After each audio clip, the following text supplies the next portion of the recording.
in the Senate. Joining me now to talk about where things stand with the shutdown is Congresswoman Nicole Malliotakis. Her district includes all of Staten Island and part of South Brooklyn. She's also a member of the House Ways and Means Committee and the Subcommittee on Tax. Welcome back to the program. Good to see you. Great to be here. Thank you. What are you hearing so far from your constituents about how this shutdown is affecting them? Well, look, I was in the district and we went to all our national parks. They're open, they're clean, they're being maintained. I've spoken with the VA hospital. Everything is 100% there. There's been no impact whatsoever in either the Brooklyn facility or Staten Island. The real issue would be our military base as well as our Coast Guard. And while they're fully operational, the issue is that those military men and women will not get paid next week unless the government reopens. But other than that, our office is fully staffed. It's open. We're serving constituents, and we've received quite a few calls from constituents helping them with casework.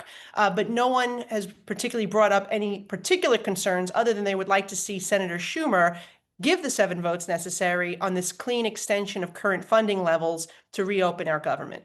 Now, I know that you and other lawmakers will continue to get paid, but is there a point at which your staff becomes part of the either essential workers who are not being paid or are furloughed altogether? Yeah, our staff is furloughed. They're working. I'm sorry, they're not furloughed. They're working. They are essential, but they're not being paid. And so in solidarity with our men and women and my staff, I've asked the Treasury to also withhold my paycheck until this is over. You were one of the lawmakers that pushed the Trump administration to reverse $187 million in scheduled cuts that would have been made to the NYPD's intelligence and counterterrorism operations. Did you speak directly with the president about that? How did that go? Yeah, I spoke with the president last Wednesday. Within 48 hours, the money was restored. He intervened.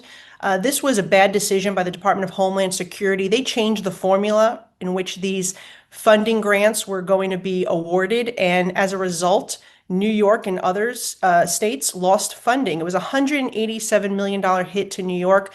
To the NYPD, where we are the #1 terror target, it would have been $100 million, and this is critical funding that is used for everything from equipment to the K-9 unit, and we had to make sure that that money was restored. And the president understood that. As soon as I spoke with him about this, I mean, you could tell that he was on it, didn't understand why this was done, and was reversing that decision. So I'm very proud that we were able to work with the police commissioner and others to make sure that money was restored for our NYPD.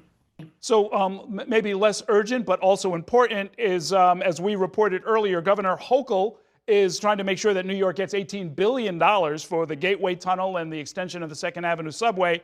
As the city's sole Republican member of Congress, are you planning to help with that as well?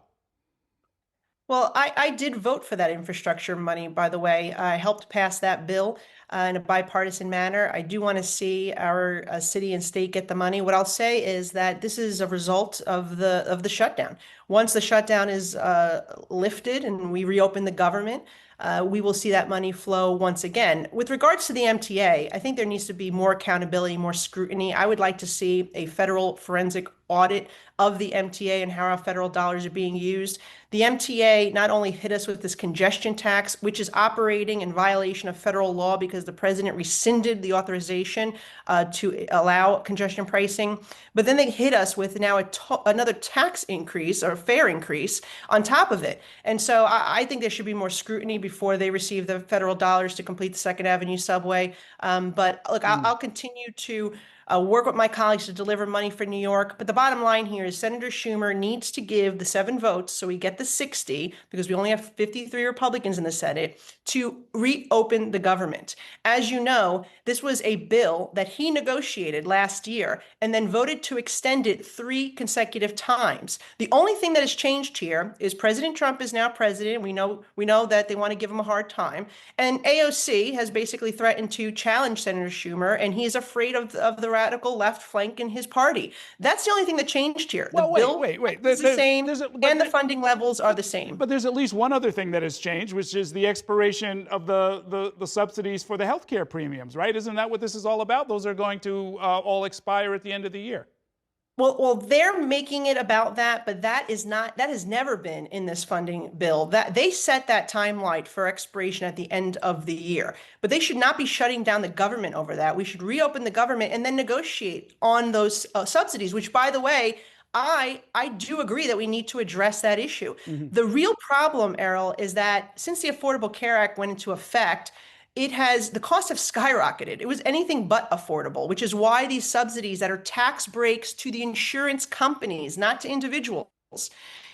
These insurance companies, by the way, that have seen their profits rise 230% since the Affordable Care Act, while denying as much as 1 out of 3 claims. Mm. We need to rein in the insurance company. I'm okay with giving an extension so the end user does not feel that effect, but we need to do it in conjunction with reining in the insurance companies, and it should be taken up outside of the funding levels. That has nothing to do with this. And for them to be holding up government funding, our military pay, furloughing federal employees, TCA delays at the airport, all of that is wrong. Even if there was an extension, wouldn't that only bring us to somewhere around Thanksgiving, mid-November? And 6 weeks would not be enough to do what you're describing as far as getting into the guts of where the insurance companies maybe need to renegotiate some of these premiums, right?